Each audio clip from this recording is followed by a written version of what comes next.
Welcome to Real Estate and Taxes with Lakshay. I will be helping you minimize your taxes. All right. Good afternoon, everyone. Thank you for joining in my Tuesday session on real estate and taxes. Today's topic is going to be a little bit different, but before we get started, for those of you who don't know, I do have a YouTube channel where all of these recordings get uploaded. So if you have missed some in the past, you can go on YouTube, search up Real Estate and Taxes with Lakshay, and you'll be able to find all the pre-recorded sessions. Without further ado, let's get started. Today's topic is tax planning for business owners as well as executives for 2024. These are some compilations that I have made from the past that I've personally worked with. What are some of the strategies that I suggest to the people that file taxes with us? So I'm going to be sharing some insights with you. So if you are a business owner, or most of you might be realtors, if you have your own PREC incorporation, this session might be worthwhile for you. Today's agenda is, first of all, we're going to be talking about taking advantage of registered accounts, followed by income splitting strategies, then exploring the benefits of incorporating, followed by tax-exempt life insurance, and then investing in accounting software as well as individual pension plans. So first and foremost, take advantage of the registered accounts. If you're a business owner, right, you have ample amount of opportunity to create withdraw funds from your business. If you're paying yourself a salary, that automatically activates your RRSP room. If let's assume you're not interested in the RRSP, then there are other options like TFSAs and first home savings account. All three accounts have tax advantages to it. RRSP and FHSA, when you contribute to them from your personal side, you get a tax deduction on your taxes. So as a business owner, withdrawing salary and then using that salary to create RRSP rooms is amazing because you can then get a tax refund if you put that money towards your RRSP. The second option is first home savings account. This is something that a lot of the people who have children can utilize. So let's assume you are 50, you have children that are over the age of 18. Primarily what you can do is you can help them save for their first home through the first home savings account. The third one is tax-free savings account. Of course, this also has contribution rooms, but this is primarily I suggest to people who want to earn some passive income. So let's assume you have a stock portfolio that you primarily manage. I personally like to invest in stocks as well. So I have my own play money sitting in the Quest Trade account where I actively buy and sell stocks. Basically to have some play money around to kind of grow my retirement savings. So all three are advantages. You might be in different time slot. You can sit with your accountant and see which one is the best for you, or if you want to use combination of all three. The next one is paying your spouse and kids. Well, if you are a business owner, you already know that the first $15,000 of salary that you pay to anyone is actually tax-free. So if let's assume you withdraw first $15,000, Canadian government already has first $15,000 as tax exempt, right? So if you have a child or a spouse that is lower income, you can easily pay $15,000 to $18,000 to them. What that will technically do is they get tax-free money in their account and you get a tax deduction on your corporation. So it's great for you. Once they get the money in their account, what you can do, you can ask them to invest in their own RRSP, TFSA, and first home savings account. So if there's someone who's in your family who's over the age of 18, hasn't purchased their first home, you basically pay them a salary and they, from the salary, contribute towards these registered accounts. From these registered accounts, they are able to save for their bigger assets, for example, their first home. So you're paying, all of the money is flowing in sequence and they are actually able to get some tax refund back from the government.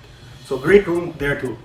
Another one that I wanted to mention to you is, for example, you are in the highest tax rate, right? You are the business owner, you are making a lot of money and you don't have any much, like let's assume you're a mortgage broker or maybe an insurance guy who is earning all the income under sole proprietorship.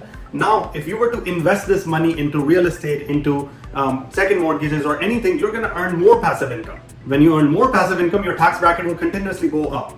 So what can we do to kind of avoid that? Well, instead of investing in your own name, you can loan the money to your family members and they can invest in that real estate or the passive income source.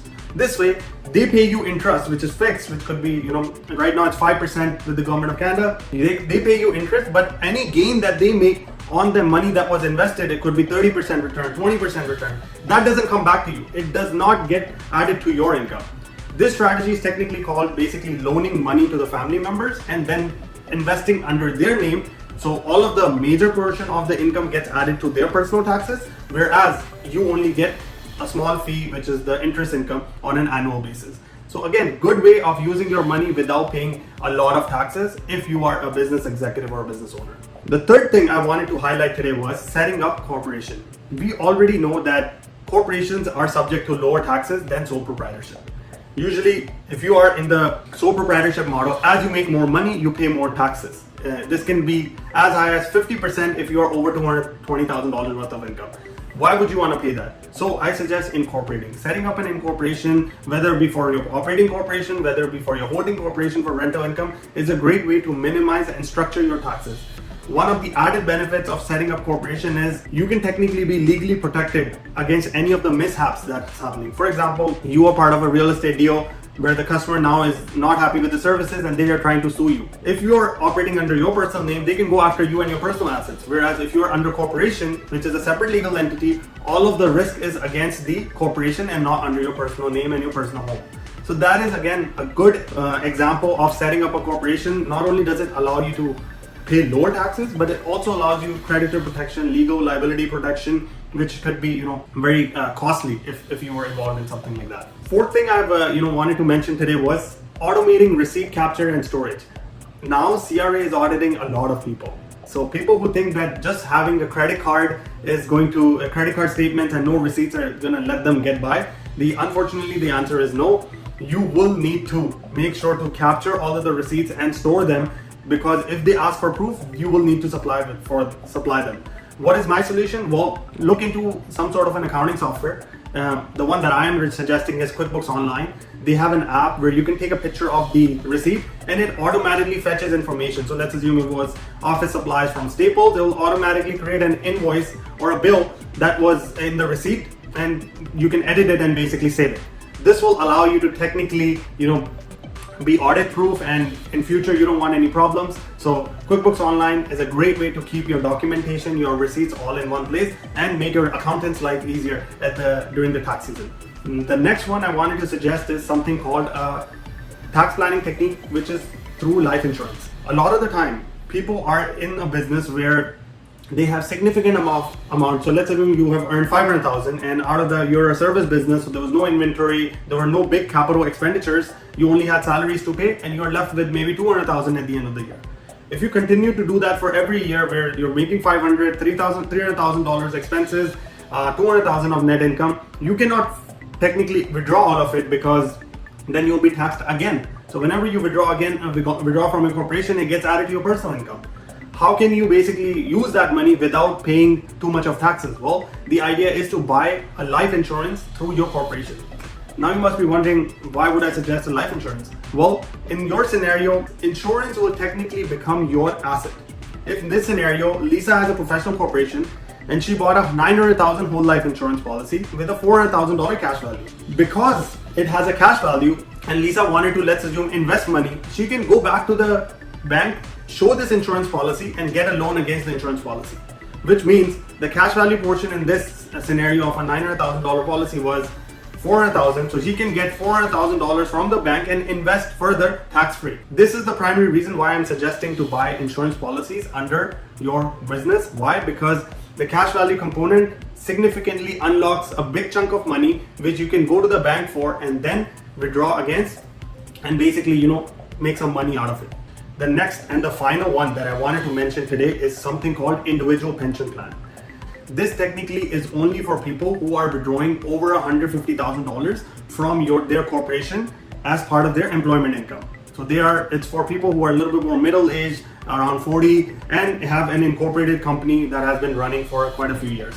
The purpose of individual pension plan is to basically save for retirement, just like an RRSP, but on steroids. So now RRSP allows you a limited amount of money to be put away for your retirement. But individual pension plan unlocks benefits which have never been heard of, because it allows you additional contribution room, although the funds are locked in it. But if you want a happy and a long retirement, individual pension plan is something that certainly should be considered as part of your tax plan. The contributions to the individual pension plan are actually tax deductible for the employer as well. So your corporation would technically open an individual pension plan for the business owner and contribute to that on a monthly, annual basis. All of the setup as well as admin fees are also tax deductible for this type of a plan.